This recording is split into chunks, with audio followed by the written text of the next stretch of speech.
She was the person for me growing up. Like, that's like, I remember that Lynx team better than anybody, probably. Like, as a young girl, like, they were obviously, this is the closest WNBA team to where I grew up. So it's kind of who you root for, but at the same time, like, they were really good. So they were easy to root for, with obviously Brunson and then Lindsay Whalen. And I mean, you can go down the list of who was on their roster: Sylvia Fowles, Simone, like, all of them were just absolutely incredible. And I think the way they played basketball was easy to root for.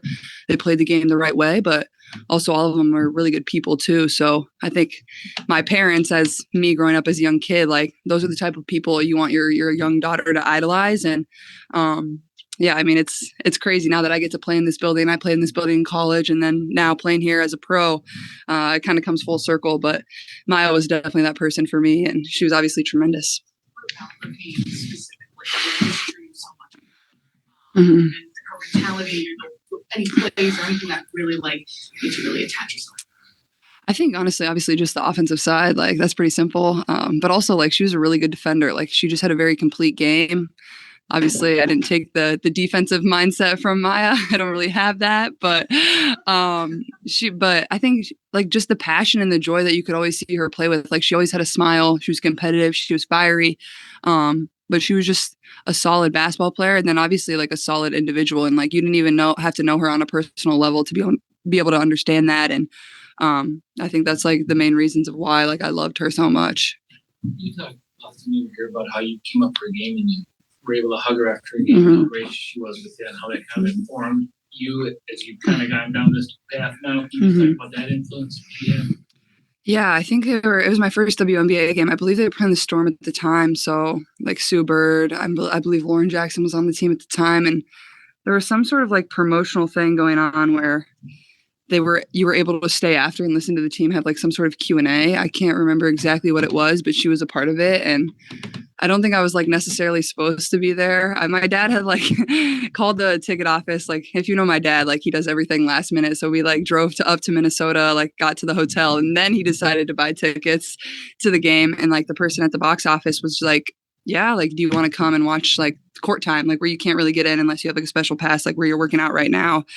And so, like, I remember I was sitting courtside and got to watch all the players work out, and I took a picture with some of the players.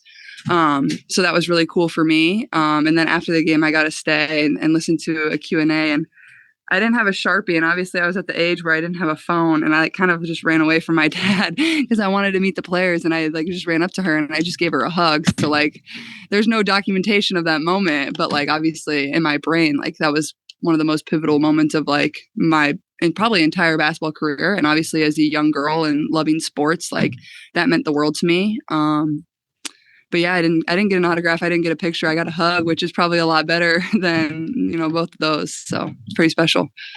Now that you are in the league, you met Maya. I don't know how much time you spent with her. Do you mm-hmm. to exchange messages very often? Does she give you advice on life or basketball very often?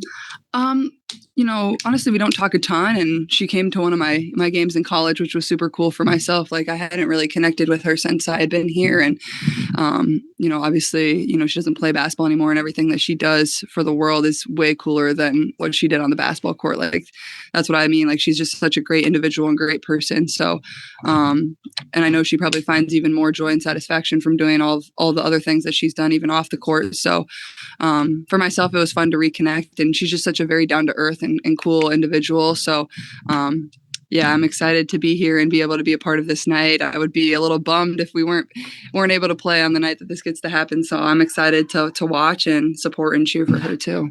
Got two more. When you saw that tonight was the night that Rogers would be going up the Raptors, were you, like, mm-hmm. like, I'm so excited to play and be here tonight for this?